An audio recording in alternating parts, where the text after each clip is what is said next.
then whack on you. Get up and make it work. Ain't no way that I'm sitting around. It's now or never, I'm picking it first. You can't tell me that I won't make it. Yo, they say I'm flooded like a tap. They say I'm on the run and I ain't even commenting on that. But if I'm running, I'm still running up in racks. In this game full of lies, I'm the one who does the facts. I give her 10 racks, that's when I fill her luggage up with packs. Always plan to be the boss, so I didn't cover up my tats. Fuck what I'm spitting in the booth, cause how I'm living is the proof. They say that my account's froze, but I just spent $500,000 with douche like shh. Fuck me dead.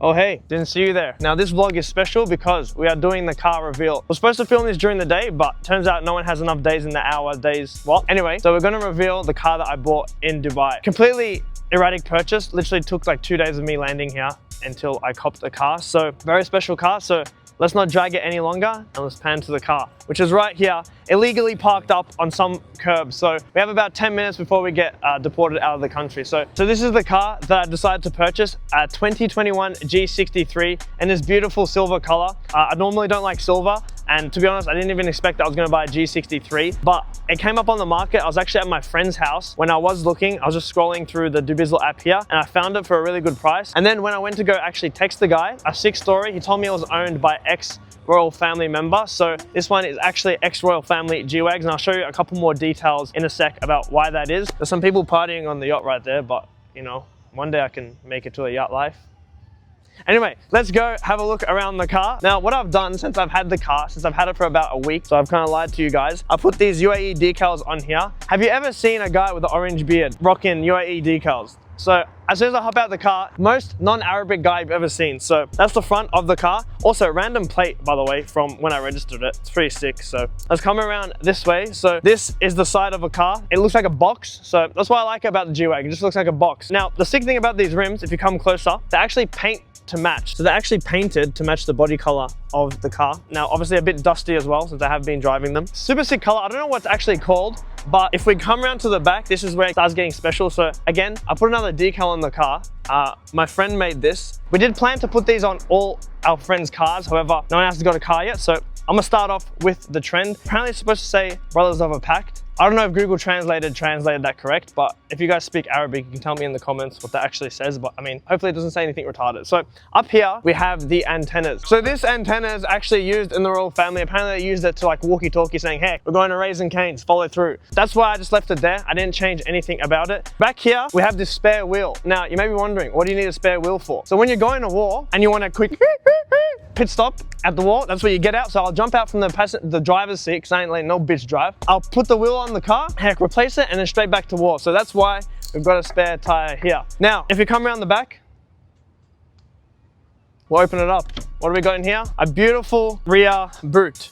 Now, we've got a box in here because I have been moving, and they've got this nice diamond leather here. So if you ever want to kidnap someone, or when you're in war, capture a couple of refugees, you can definitely shove them in the back here. I don't know how many refugees you can fit in the back of a G-Wags, maybe like 3, 4, if you really like stack them on top of each other. They got a handle here to hold on so it doesn't get too bumpy for them on the streets. Now, come around to the other side where there's another special feature. Also about this car, when he was explaining it to me, since it's obviously GCC spec as well, so made for these streets, but since it was for the royal family, they actually turned off the whole seatbelt thing. So when you drive without a seatbelt, it doesn't ring at all. And they also turned off a couple other features that cannot be turned back on to make this car super special. So what was really cool about it though, is what I found. We'll do an interior tour in a sec, but if I open up here, and I'll start this, you can actually see here, there's a badge that says Dubai Protocol. So I didn't just buy that off DH Gate, that actually came with the car. And that was used for, I don't know, I guess when you pull up to joints and you get out of the car, you show them the badge. So I'm gonna go test if that actually works. I'm gonna pull up to somewhere, just open the door and say, yeah, I don't know how much they're gonna believe me. Maybe if I wear the national outfit. All right, now we have the interior. Fuck me dead.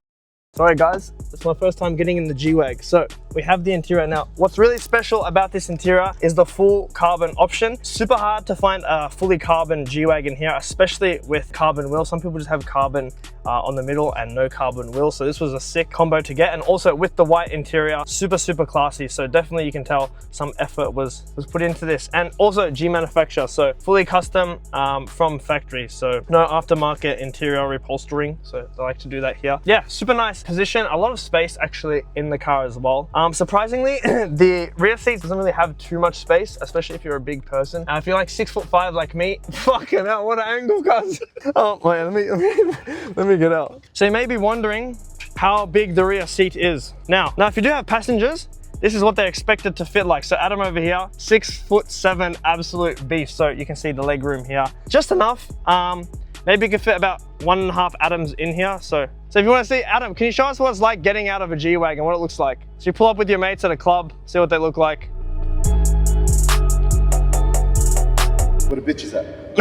So guys, that was the quick tour of the G-Wags. Again, I'll obviously include some B-rolls and stuff like that, but super sick car. Can't wait to drive it. Honestly, considering the cars I've had, the A45, the C63, and the GTR, the G63 will be a sick addition to the Mercedes collection. So kind of owning all the sick Mercedes. For the 3 days I've been driving, it's been super nice. The interior with the lights and the way it drives, it's class. So definitely should have gotten this car earlier, but I think here it's the perfect car for it. And yeah, definitely garners a lot of respect and not too much attention, but people know you're rolling heavy when you pull up in a G-Wag. So yeah, that's the car reveal. Until the next video, guys. Woo!